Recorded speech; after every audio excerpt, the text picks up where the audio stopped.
Um, let's see. Well, today, I did want to share with you a little bit about the recent Dharma Seeds retreat that we had last Saturday. And first, let me just say that the Dharma Seeds program it's a lay educational program that hopes to plant the seeds of the Dharma in our temples, seeds that will go on to sprout and spread the teaching everywhere. And actually, I think the word seeds here kind of has a dual meaning. Of course, it refers to the human participants, that are participating in the retreat program, in the Dharma Seeds program. But it also, I think, refers to seeds of the Dharma, or in other words, the teachings, the Buddhist teachings that that the human Dharma seeds are studying and sharing. And so it's a very meaningful and significant program. And the program started in 2014, actually, so 6 years ago. We had a first generation, which was completed in 2016, and that first generation, Kathy Ikeda, who gave the Dharma School talk, was one of the first Dharma seeds. Wayne Toga, Greg Elliott, and Steve Toyoshima, and some of you know that Steve Toyoshima, Reverend Steve Toyoshima, went on to ordination, is now serving as a minister in the Hawaii district. And then the second generation began in early 2017 and completed in the summer of 2019. And that second generation was Anna Nakano Sanchez, Nicole Shreves, and Dennis and Yoko Oyakawa from this temple. Most of these previous Dharma Seeds participants have shared their understanding, the teaching in services, sometimes in talks. They've led discussion groups, and in some cases they've actually also participated as presenters in some of the seminars that have happened at the temple. The third generation just began just this last Saturday. Let me show you a screenshot that I have here of the retreat here. The third generation from Betsuin would be Penny Murata, Leslie Wong, and Nancy Kurihara Johnson. And because this program involves all the temples of Higashi's North American district, we also had the participation of Elsie Lum, Chris Pong, and Artie Yamashita from Berkeley Higashi Onganji, Tanya Kato and Miyazaki from West Covina Buddhist Temple, and then Shigeo Nagayama from Newport Beach Higashi. And the other people there are the ministers, Rinban Noriaki Ito, Reverend Nobuko Miyoshi, and Reverend Masashi Fuji, and Reverend Tomoyuki Hasegawa from the North American District office. But are you at all surprised to learn that recruiting lay members for this program hasn't exactly always been easy? Does that surprise you? There have been some Dharma Seeds, I would say, who did agree to participate, relatively early in the process. But in the case of this third generation, I wasn't actually 100% certain who the Dharma Seeds would be until the morning of this retreat, when I learned of the final list of the participants. And of course, this is partially due to the pandemic, of course, and the temple closure over the last 7 months. So because of that, we haven't really had much interaction, even with our active members. So communication with them was hard. But I think the difficulty with getting a finalized list of Dharma Seeds for this retreat, surprised some of the ministers. I think the ministers were thinking, who wouldn't want to, participate in a sort of high-level, in-depth retreat program, learning about more about the teachings and the rituals, of Shin Buddhism. Well, I think, probably the prospective Dharma Seeds, each one of them needed at least some degree of, of encouragement, shall we say. Actually, I know that one of these participants, one of them that was from one of the other temples, actually divulged during their self-introduction at the beginning of the retreat that they had been, roped into participating, roped into participating into this retreat. but I think that was probably said. I hope that was said at least partially in jest. But also, the other challenges with this retreat, because it was virtual, I think, and also because of the challenges involved with a virtual retreat, there were challenges that the lecturer encountered, and yes, the lecturer was me, and I think maybe the main challenge was that the topic for this retreat was Shakyamuni Buddha and Bodhisattva Dharmakara, or Dharmakara Bodhisattva, and that's a difficult topic. I think probably most of you know that in many other Buddhist traditions, when you walk into their temple, you see, to no surprise, on the altar you see the Buddha, Shakyamuni Buddha, the historical Buddha. But in our Shin tradition, there are actually, we say there are actually two Buddhas. One is, of course, Shakyamuni Buddha. In when we recited the Tisarana, the three treasures, the Pali words in the opening part, which is the Vandana part of the Tisarana, of the three treasures, we say, or the officiant says, Namo Tassa Bhagavato Arahato Samma Sambuddhassa. And, in Pali, these are Pali words which mean reverence to the worthy one, the one with no defilements, Arahato, the perfect Sambuddha. Sambuddha is a Buddha who decides to share the Dharma with others. But the Buddha that's actually on the altar in our temple, in Shin Buddhist temples in general, is actually Amida Buddha. Actually, in my home altar, my Obusudan, the scroll on the back is Amida Buddha. And Dharmakara Bodhisattva is the Bodhisattva who, in the story of the largest sutra, which is the main sutra of our tradition, he's the Bodhisattva who becomes Amida Buddha. So I think you can appreciate that just speaking about one of those two Buddhas, whether it's Shakyamuni Buddha or Amida Buddha, that would be challenging enough. But then to talk about them both in the same retreat is challenging, because they're kind of, one is a historic Buddha and one is what we say a symbolic Buddha. So that's part of the problem there. And then our Dharma Seeds retreats are usually full day retreats, right? We have a morning lecture, we have an afternoon lecture, and then we have plenty of Q&A time. And that's what I was thinking was going to happen with this retreat when I accepted the assignment back earlier this year. And I think when the ministers talked about it, that was, it may have been before, it may have been after the temple closed in mid-March, but in any case, none of us were thinking that the temple would still be closed in October, which it still is, of course. And so, the pandemic, arrived, and then went on, and is it just me, or is this, we know this is an example of impermanence, right? But it seems like it's an example of impermanence is actually becoming too permanent, if you know what I mean.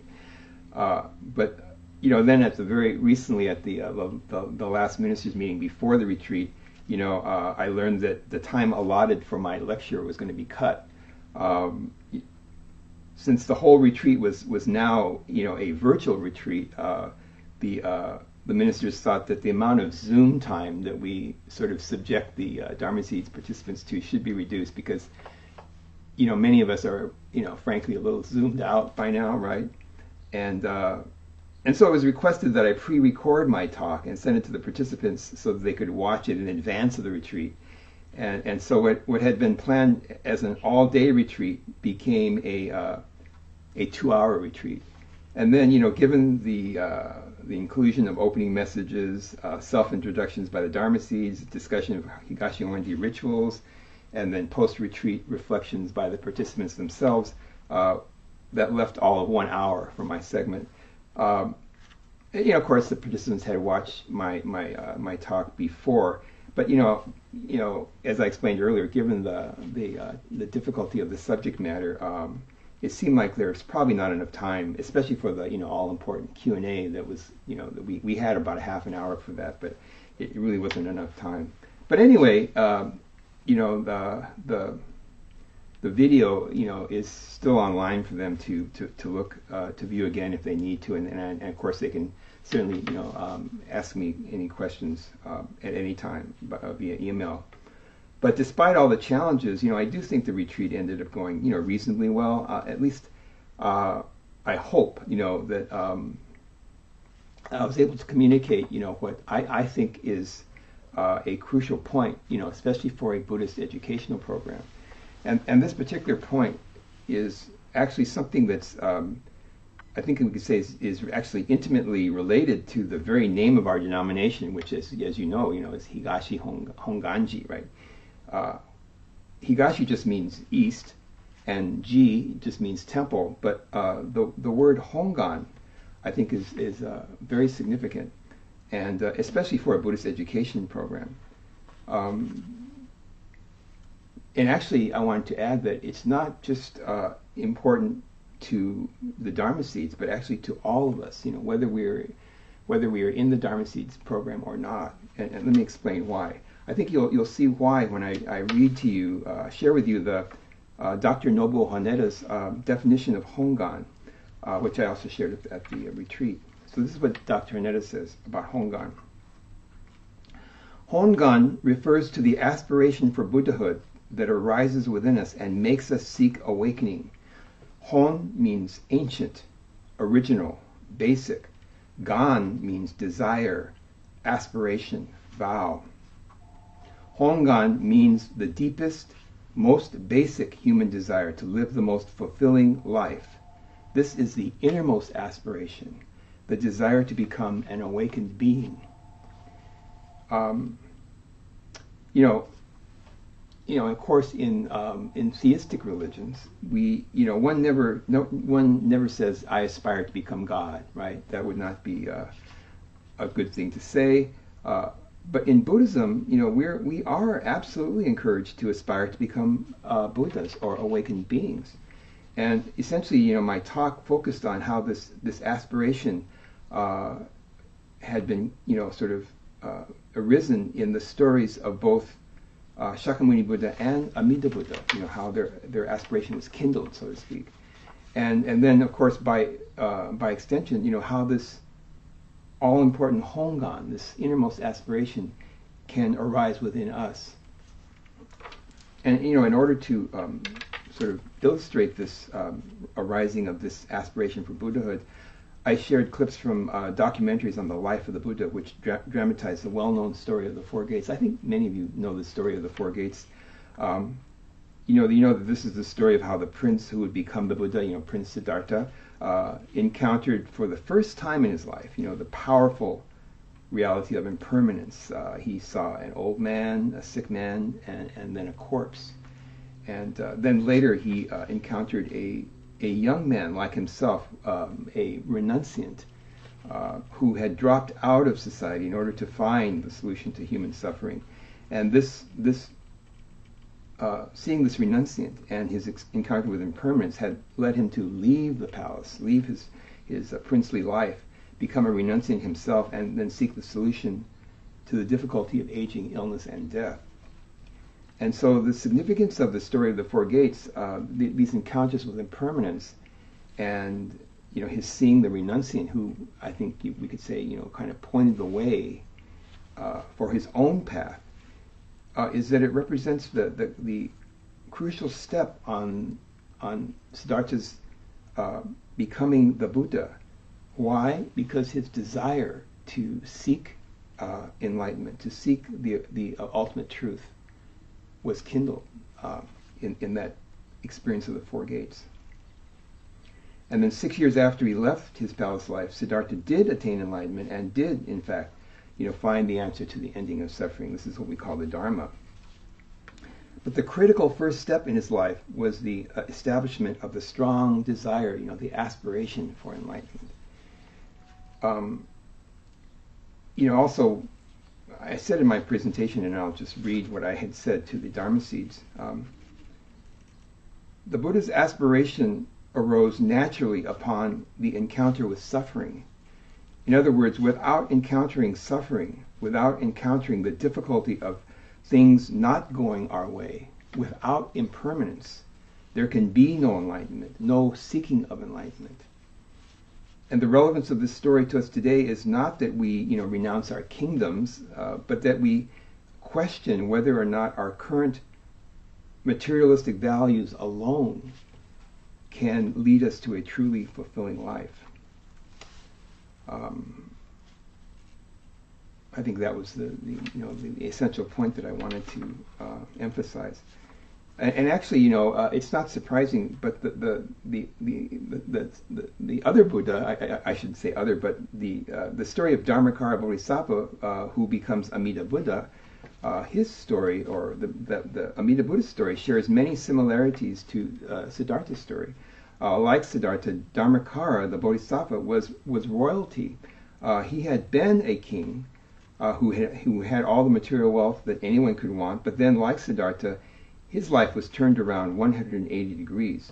In Dharmakara's case, in the same way that Siddhartha had seen the renunciant who pointed the way forward for him, Dharmakara met an enlightened being, a Buddha, who then inspired him to give up his kingdom and seek to attain enlightenment himself.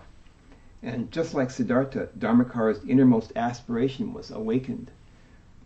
And he went on to become Amida Buddha and fulfill his wish to create the Pure Land. And as we learned in the retreat, this Pure Land, we are, Jodo Shinshu is a Pure Land tradition. This Pure Land is not a faraway land.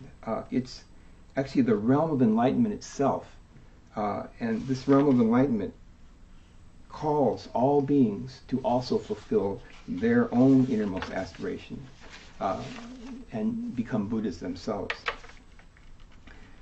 Well, anyway, so I think you can at least begin to see how the stories of the two Buddhas of Shin Buddhism, Shakyamuni Buddha and Amida Buddha, are in fact, quite closely related, and that, just like those two Buddhas, and actually really all Buddhas everywhere, in order to attain enlightenment ourselves, we also must have our own aspiration kindled. And then we must fulfill that aspiration through our studying and sharing of the Dharma together with others. This is really the emphasis of the Dharma Seeds Education Program.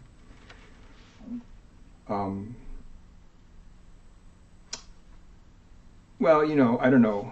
You can put your comments in the Facebook page, but maybe this information about the two Buddhas and the importance of one's aspiration for awakening might seem a little, some of you might say it's a little over the top for a Sunday service, especially a family service. You might think that, that's good information for the Dharma Seeds, but it's not really for me. But actually, this is one of the other important points that we discussed at the Dharma Seeds retreat, which is that, our Pure Land Buddhist tradition actually teaches that whether we know it at this moment in our lives or not, we're all part of one interconnected flow of life. We are all part of one interconnected flow of life. And so in that sense, we all have the same potential to flower and awaken our innermost aspiration. We all have this potential.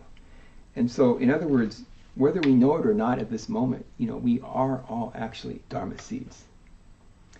So that's my talk for today. Thank you very much for listening. Namo Amida Butsu. Namo Amida Butsu.